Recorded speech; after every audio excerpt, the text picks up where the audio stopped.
अक्सर घर में जो महिलाएं होती हैं ना, वो लगातार ऐसे उपाय करती हैं जिनसे उनके घर में बरकत जो है बनी रहे।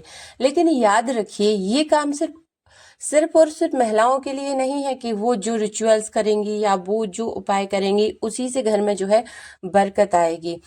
पुरुष भी उतने ही जिम्मेदार होते हैं अपने घर में बरकत को बनाए रखने के लिए जितना कि महिलाएं। और जितने एफर्ट मुझे लगता है महिलाएं करती हैं, शायद पुरुष है ना उतने एफर्ट घर में नहीं लगाते। हालांकि वो कमाते हैं, कमाने पर ज्यादा फोकस करते हैं, लेकिन घर में कुछ ऐसे उपाय होते हैं। उपाय मैं नहीं बोलूंगी मैं, कुछ ऐसी चीजें जो आपको सिर्फ डेली रूटीन में फॉलो करनी है। कुछ पुरुष ऐसा कर सकते हैं और कुछ महिलाएं, जिससे उनके घर में जो बरकत जो है बनी रहती है। कई घरों में सब कुछ होते हुए भी मन में कमी रहती है। पैसा आता है लेकिन टिकता नहीं, मेहनत होती है लेकिन फल नहीं मिलता। तो अगर तुम्हारे घर में भी यही महसूस होता है तो ये वीडियो ध्यान से देखना, क्योंकि बरकत सिर्फ पैसे से नहीं, भगवान अपनी भावना, आपकी जो भावना है और ऊर्जा है, उससे आपके घर में जो है बरकत आती है। सबसे पहला उपाय जो आपको करना है, जो अक्सर घर की महिलाएं तो करती ही हैं, सुबह उठकर साफ सफाई पर ज्यादा ध्यान देती हैं, लेकिन जिस घर में सुबह की धूप और हवा नहीं जाती वहां धीरे धीरे भारीपन आने लगता है। रोज सुबह खिड़की दरवाजे खोलो, 5-10 मिनट के लिए ही सही, बिना मोबाइल शांति से बैठकर अपनी फैमिली के साथ भले एक कप चाय पिए, लेकिन वो समय गुजारें। जो मॉर्निंग का समय है, कुछ लोग अपनी चाय लेकर फोन लेकर बैठ जाएंगे, ऐसा नहीं करना है।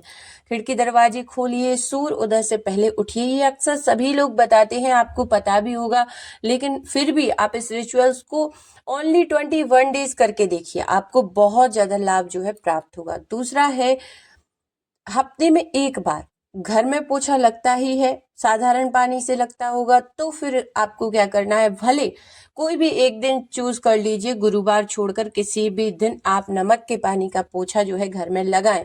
इससे नेगेटिविटी जो है हटती है। तीसरा उपाय, रसोई में कभी भी अंधेरा मत रहने दो। ये कुछ लोगों की आदत होती है, वो जब भी किचन से बाहर आएंगे, या रात को तो बंद कर सकते हैं, या जब भी शाम हो, तो ऐसा नहीं है कि आप लाइट बंद कर दें। रसोई सिर्फ खाना बनाने की जगह नहीं है, ये घर की लक्ष्मी की, अन्नपूर्णा माँ का वहां वास होता है। ध्यान रखें, गैस के पास गंदगी ना हो, टूटे बर्तन ना रखें, रात को रसोई साफ हो। जहां भोजन का सम्मान होता है ना, वहां कभी कमी नहीं आती। और जो भी भोजन बनाता है ना, उसके लिए ग्रेटफुल रहें, थैंक यू अवश्य बोलें। शाम को एक दीपक जरूर जलाएं, ये चौथा उपाय है। आपको पता है, एक दिया घर के मंदिर या में अवश्य जलाए। वो तो सभी लोग जलाते हैं, लेकिन घर के मेन डोर के पास आपको एक दिया जरूर जलाना है। दिया सिर्फ रोशनी नहीं, उम्मीदें लाता है। दीपक जलाते समय मन में कहें, हे भगवान, हमारे घर में शांति और बरकत बनाए रखना। पांचवा उपाय है, घर में झूठ और गाली से बचो। ये सबसे कड़वा लेकिन सबसे सच्चा उपाय है। जिस घर में लगातार बार बार झूठ, ऊंची आवाज, गुस्सा, वहां बरकत रुक जाती है। अक्सर ऐसा काम घर के पुरुष करते हैं। वो घर में, जैसे कई घरों में मैंने देखा है, जो बहुत ही ज्यादा बिल्कुल एकदम रूड तरीके से घर की महिलाओं से बात करेंगे। ये नहीं करना है, हर बार नहीं, लेकिन कोशिश जरूर करो कि आप जितना हो सके, एक विनम्रता आपकी जो है बातों में होनी चाहिए। क्योंकि जो फैमिली में घर में सदस्य रहते हैं, आप भले बाहर से आए, काम करके आए, तो आपको भी बनता है कि उनसे बहुत प्यार से बात करें। छठवा है, टूटी चीजें रुकावट की निशानी होती है। जैसे टूटी चप्पल, खराब घड़ी, फटा पर्दा, जो काम का नहीं उसे पकड़ कर रखना आगे नहीं बढ़ने देता। तो जो भी चीजें टूट गई हैं, उसे दिल से लगा कर ना रखो। अगर आपकी यूज की नहीं है, जुड़ नहीं सकती, तो उनको हटा दो।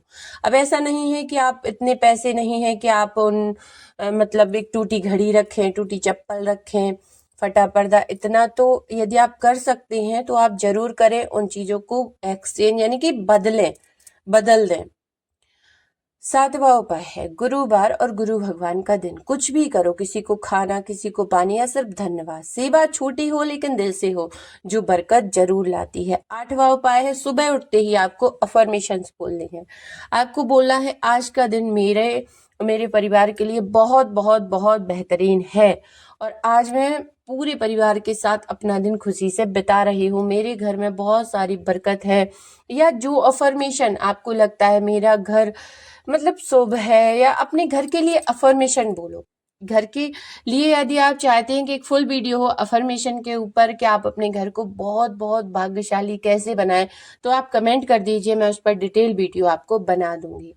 9वां उपाय है भगवान से शिकायत नहीं, बातचीत करो। भगवान से ये मत कहो आप कुछ क्यों नहीं करते और आप मेरे लिए कुछ नहीं कर रहे, ऐसा नहीं है, बल्कि कहो मुझे रास्ता दिखाओ। भगवान आदेश नहीं भाव सुनते हैं। जब आप भाव से उनसे जुड़ेंगी ना, तो ऐसी कोई चीज नहीं होगी जो आपको प्राप्त ना हो।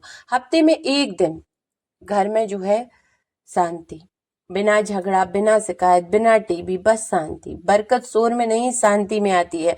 यानी इसका मतलब ये है कि हफ्ते में एक दिन ऐसा जरूर चुने जिस दिन आप परिवार के साथ बैठकर बिल्कुल शांति से बात कर सकें और खूब सारा समय जो है एक दूसरे के साथ स्पेंड करें। अच्छा कुछ बने तो सब मिलकर साथ में खाएं। ऐसा हफ्ते भर संभव ना हो तो एक दिन ऐसा जरूर करें। अपने मोबाइल को थोड़ा आराम दें, टीवी को थोड़ा आराम दें और अपने लोगों को महत्व देना शुरू करें। याद रखो, बरकत कोई जादू नहीं है, ये आदतों का फल है। अगर आज से 2-3 उपाय भी सच्चे मन से कर लिए तो धीरे धीरे घर का माहौल बदलेगा और जब माहौल बदलता है तो किस्मत भी साथ देती है। ओम नमः शिवाय। मुझे लगता है कि यदि आप इस वीडियो को समझ चुके, सुन चुके हैं तो आप इसमें से कुछ उपाय जरूर करेंगे और अपने घर में बरकत बनाने का प्रयास करेंगे। और एक बार फिर सुन लीजिए, ये काम सिर्फ और सिर्फ महिलाओं का नहीं होता है, पुरुष भी उतने ही जिम्मेदार होते हैं। तो घर का माहौल अच्छा बनाने के लिए सबको एक दूसरे को महत्व देना बेहद जरूरी होता है। आई होप कि आपको मेरी बातें समझ आई हो और आप अपने जीवन में सकारात्मकता बढ़ाने का प्रयास जो है करें। कमेंट में लिख दीजिए हर हर महादेव। खुश रहिए, स्वस्थ रहिए, मस्त रहिए, अपनों और अपनों का ध्यान रखिए। हर हर महादेव।